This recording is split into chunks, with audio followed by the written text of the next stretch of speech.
Our existence as a nation is the most that has ever existed.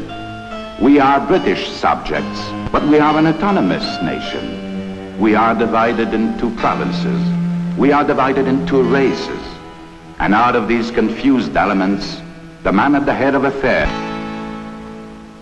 The Prime Minister is a man of immense personal charm. He'll need it. He's French-Canadian and a Roman Catholic, and that's held against him in Ontario. If I were in power, I would try the sunny way. Well, now the Liberals and Laurier will have a chance to prove the success of sunny ways. The return of prosperity after a worldwide recession brought confidence supreme to the new government. The 19th century of the United States. The 20th century will be the century of Canada.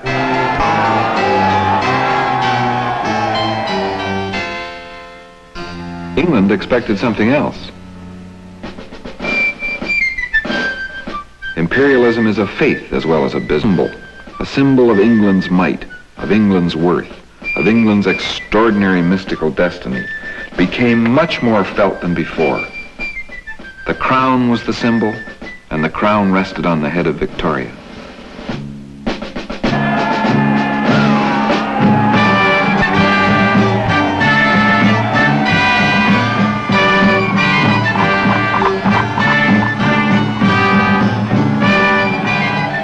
Face to face with this rampant imperialism, Laurier makes his greatest contribution to the development of Canadian autonomy, and thus to the power of the office of Prime Minister. As leader of the largest dominion, he holds a foremost place in the vast pageantry. The imperialists felt that they had captured him for their own. Spearhead of the imperialist drive is Joseph Chamberlain, the colonial secretary. Laurier begins his 15 years of saying no. He attends 4 imperial conferences. We must create a great council of the empire. No. We propose a Canadian money contribution to the Navy. No, for that would entail an important colonial self-government. A special military force in Canada available for service overseas? No, for that derogated from the powers of self-government. A frustrated imperialist suggests that Sir Wilfrid change his name to Sir Won'tfrid. It has been written, for his service in holding their future open for them, every British Dominion owes the memory of Laurier a statue in its Parliament Square. Would another man have stood so firm? Was it the man? Or was it the office, and through it, the people of Canada, who made this major gain in the achievement of Canadian autonomy? The Boer War brought strong pressure from Britain for Canadian support. It caused bitter division at home. Quebec, opposed to any contribution to an imperial war, found its voice in the passion of Henri Bourassa. Monsieur Laurier, do you take account of opinion in the province of Quebec? My dear Henri, the province of Quebec does not have opinions. It has only sentiments. The circumstances are difficult. It is because they are difficult that I ask you to remain faithful to your word. To govern is to have courage at a given moment, to risk power to save a principle. Ah, my dear young friend, what would be the condition of this country today if we refused to obey the voice of public opinion? Would any prime minister risk power to save a principle? Laurier, to remain the man of all Canada, has to become less of a French Canadian. He realized that for English Canada, some commitment to the war in South Africa is imperative.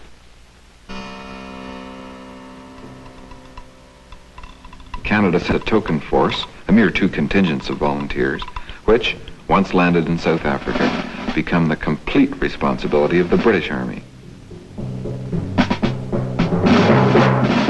The course of compromise is not always rewarded in its own time. I am branded in Quebec as a traitor to the French, and in Ontario as a traitor to the English. In Quebec, I am attacked as an imperialist, and in Ontario as an anti-imperialist. I am neither. I am a Canadian. We have not yet achieved that Canadianism, and it will take long years before we do. That was the dream of the fathers of Confederation. My object is to consolidate Confederation. This is the supreme issue. Everything else is subordinate to that idea. Wilfrid Laurier, Canadian, brought grace and style to the office of Prime Minister. It is said that he sweetened Canadian politics, that no man ever left his presence humiliated.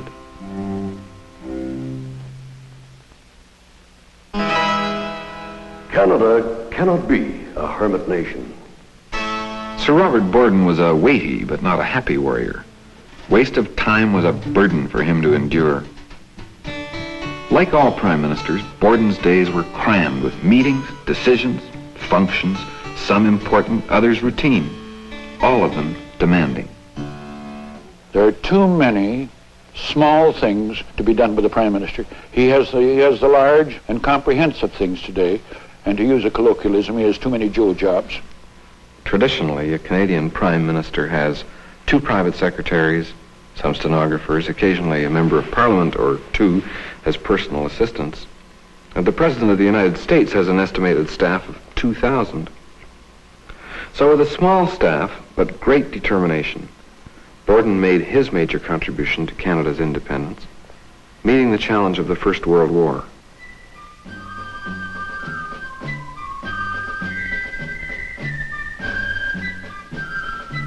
I hope conscription may not be necessary, but if it should prove necessary, I would not hesitate to act accordingly. Borden's main concern was Britain's imperialistic designs. Throughout my political life, I had somewhat chafed under the control and domination which Downing Street arrogated to itself.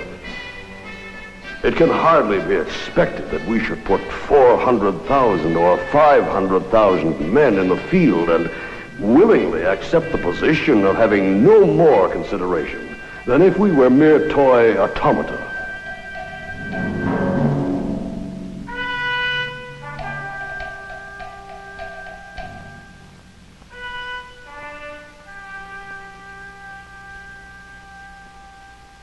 Borden insisted that the Canadian soldiers be kept together as a Canadian army. He insisted that it be under the command not of an Englishman, but of a Canadian, Sir Arthur Currie. When the Imperial War Cabinet was formed in 1916, Canada had a seat for the first time in the inner circle of policymakers. Not only did Canada have a separate voice at the peace conference, but she signed the treaty for herself, and she was to have separate representation in the League of Nations. Jan Smuts of South Africa made a remark that Borden proudly noted in his diary. "You and I have transformed the British Empire." In 1920, Borden resigned for reasons of ill health. His highest title to the esteem of his countrymen will be his record as a man of action. A statesman must learn that it is far better to secure the major part of the advantages incident to a wise policy than to obtain nothing. Borden on compromise. A suitable introduction for that enigmatic, dog-loving, ruthless, lonely political wizard, William Lyon Mackenzie King.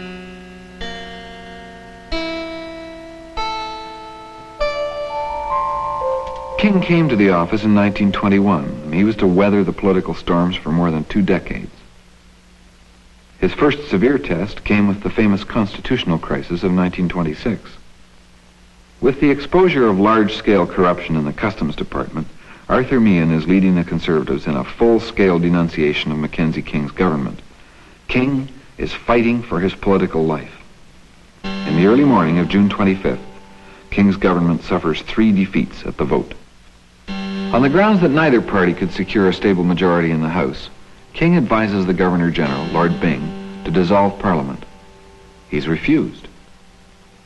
The Governor-General, having declined to accept my advice to grant a dissolution, to which I believe under British practice I was entitled, I immediately tendered my resignation, which His Excellency has graciously been pleased to accept. Arthur Meehan is asked to form a government. He chooses his cabinet, naming them acting ministers. And here is the fine constitutional point upon which King based his attack on the new government. Constitutionally, at that time, if a member of Parliament was appointed to the cabinet, he had to resign his seat and then seek re-election. Now, Meehan wanted to sidestepped this action until the business of the session was out of the way by simply naming his cabinet acting ministers. Now, in King's view, there were two basic issues here. He believes that the power of the Prime Minister to demand and get dissolution has become, by precedent, part of the unwritten Constitution. He believes, too, that Meehan's acting ministers are unconstitutional. He implies that the Governor-General has interfered with Canadian autonomy. He has cast himself as a champion of Canadian nationalism, a defender of liberty in the Empire. He wants an election. A Liberal motion against Meehan's government is carried by one vote, and even that was cast inadvertently. But no matter. The vote stands, and King has his election. Mr. Meehan says there is no constitutional issue. Let me tell the present Prime Minister that he will find before the present campaign is over that there is a constitutional issue greater than any that has been raised since the founding of Confederation. As far as the office of the Prime Minister is concerned, the constitutional issue showed clearly that conventions were changing. Up until that time, a Governor-General did have the power to interfere in the choice of Prime Minister, and had done so in the past. But after 1926, it became unthinkable for a Governor-General to interfere in any way or to refuse dissolution to a Prime Minister. King won the election. It was commonly accepted that he did so because of the constitutional issue. Modern historians believe that the real significance of the issue was that it fostered a belief in the political infallibility of Mackenzie King. He had a myth working for him, the most valuable asset a political leader can have. When he returned to office in 1926, he was more confident of his judgment. So were others. His leadership was never seriously challenged. After all, I was right in 26. King was always right. He was right to lose the election of 1930. How could any Prime Minister emerge unscathed from the dirty 30s? The man who led Canada through the Depression was Richard Bedford Bennett. I am not unaware of my own limitations. I have made many mistakes, but I have served this country as disinterestedly as any man who ever occupied public office. Editorial opinion of the Vancouver Sun. The mass of Canadians will never find in this cold, aloof intellectual the sympathies and sincerity essential to the Prime Minister of the Dominion. Well, cold, aloof, could apply equally well to Mr. Mackenzie King. Both were lonely men. Both had an almost divine sense of mission. And yet Bennett failed where King triumphed. Why? Mr. King always worked through a cabinet, always worked through consultation and consultative machinery. Mr. Bennett was a very determined, dogmatic man who had no difficulty making up his own mind, and very often would tell people in government what they were to do after he had made up his mind. Like all cabinets in Canada, Bennett's contained some deadwood, but it also had at least half a dozen outstandingly able men. The Honorable Thomas Murphy, Minister of the Interior and Superintendent General of Indian Affairs. Major, the Honorable Robert Weir, Minister of Agriculture. Honorable Arthur Stovey, Postmaster General. Yet Mr. Bennett's failure ever to give them collectively or individually due credit or praise for their work led many people to estimate them as a group of non-entities. The story that he domineered over them is so much balderdash.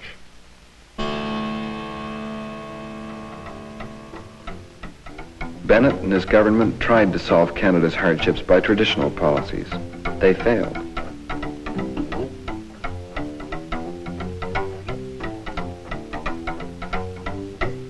Bennett became the country's scapegoat. Cars pulled by horses because gas was too expensive were known as Bennett buggies. Tar paper shack suburbias became Bennettburgs. In 1935, he made a complete and courageous about-face. In a series of radio broadcasts, Bennett advocated a new deal for Canada along radical lines. That conditions will continue to improve, we cannot doubt. although the process may be slow and not continuous. But it was too late. Intellectually, many of his ideas were sound, but politically, his timing was badly off. R.B. Bennett is remembered by most as the leader in a depression that he failed to cure. And yet, under his administration, the Canadian Broadcasting Corporation was established, Canadian Wheat Board was set up, Bank of Canada was founded, the St. Lawrence Seaway Treaty was signed with the United States, and the Statute of Westminster, extending autonomy to the Dominions, became part of the Constitution of Canada. So popular history has given him a reputation worse than he deserved. But like Alexander Mackenzie before him, he was a victim of the times.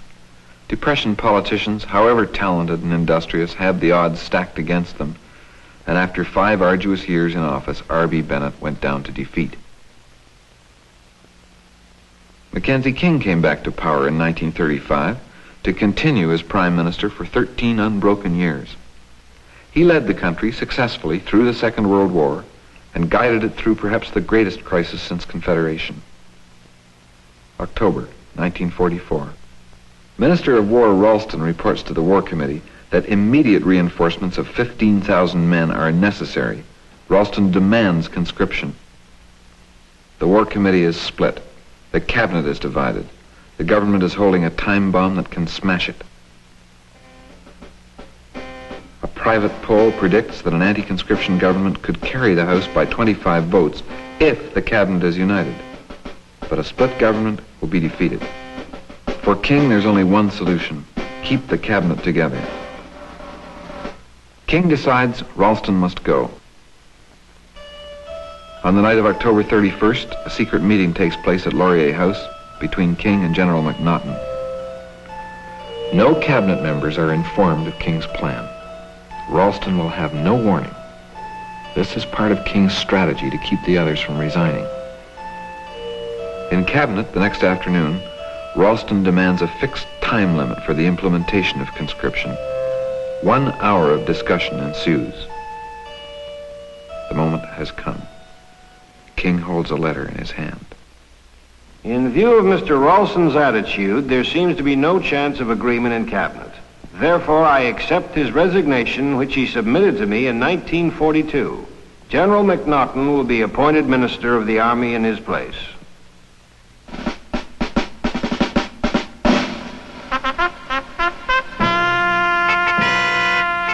From November the 1st to the 18th, recruits total 549. The voluntary system is failing. And yet, King still stands firmly against conscription. On November 22nd, MacNaughton has some shocking news for King. He says the military command of Canada will no longer accept responsibility for the condition of the Army unless conscription is applied immediately. To King, this is anarchy. One man is the key to everything. Louis Saint Laurent is summoned to King's office. The contents of MacNaughton's call are put to him. Saint Laurent consents to meet members with him to pass limited conscription through the House. In King's own eyes, it was his greatest victory. He had succeeded where Borden had failed in persuading responsible leaders in Quebec to accept conscription. And he had succeeded where Laurier had failed in saving Quebec and the Liberal Party from the isolation into which Laurier had plunged them in 1919. William Lyon Mackenzie King, Prime Minister of Canada for 21 years, a record for the British Commonwealth. A biographer writes, as an actor, King was the superior of Roosevelt and Churchill, since he mastered a much more cunning act. Roosevelt's chosen role as the great guy and Churchill's as the reincarnated Elizabethan were obvious and relatively easy. King's drab impersonation of the common man, the last thing he ever was, required the highest kind of histrionic genius. The round little figure with hunched shoulders, the flat, homely face, the wisp of hair on the bald head, the antique collars and cuffs, the delicate hands, the bouncing, cautious gait of one walking on invisible eggs. More than anything else, Mackenzie King believed he was destined to lead the country. It is right. It is the call of duty. I have sought nothing, it has come. It has come from God. The ego and the country.